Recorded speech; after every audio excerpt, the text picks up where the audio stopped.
لو انت ما تعرفش الزحمه دي ليه فتعالى جنب اخوك، عشان تقريبا الراجل ده بيحط كميه بطاطس ليه وللزمن. الراجل ده كريم جدا. انا كنت في شبرا في الخلفاوي ولقيت عربيه البرجر دي، برجر كلوب.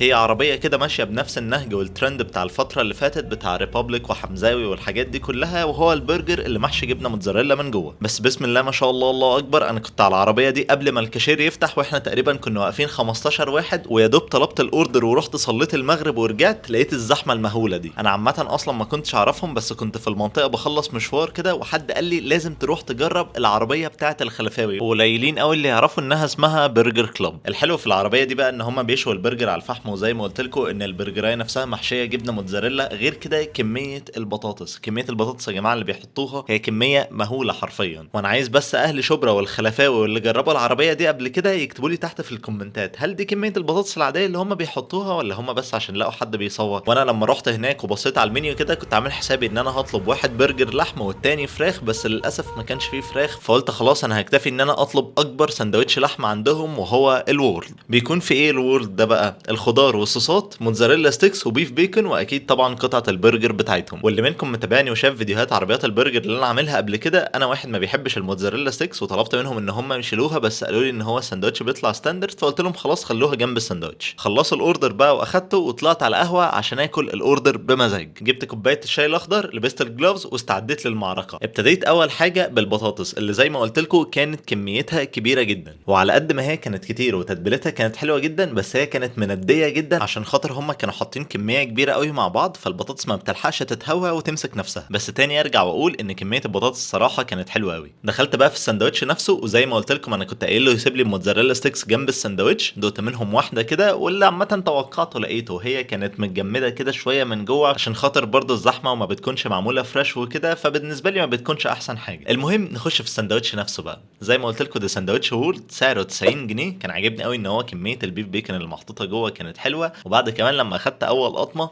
صراحه هي طعم البرجرايه نفسها حلو. هي برضو الموتزاريلا ما بتغيرش قوي الطعم، بس بتديك اللي هي الشده الخفيفه دي. كان عاجبني برضو ان هما مش معفرين في الصوصات عشان خاطر تحس بطعم اللحمه نفسها. وبالنسبه لي الصراحه التجربه دي من التجارب الكويسه اللي ممكن اعيدها تاني لو انا كنت في المنطقه هناك. وعامه والواضح من كلام الناس اللي انا اتكلمت معاهم والزحمه اللي كانت هناك ان المكان ده محافظ على الجوده بتاعته لفتره محترمه. وصحيح وانا بتمشى كده رايح القهوه لقيت لهم محل هناك هم حاطين بقى عليه اللوجو بتاعهم بكل الحاجات بتاعتهم، وكاتبين تحت كده عربيه البرجر بتاعه الخلفاوي. وفي الاخر بقى ما تنسوش لو اي حد منكم جرب العربيه دي قبل كده يكتب لي رايه فيها تحت في الكومنتات. وشكرا جدا ليكم لو انتوا لسه بتتفرجوا لغايه دلوقتي. كان معكم اباظه من قناه لايف ويز اباظه.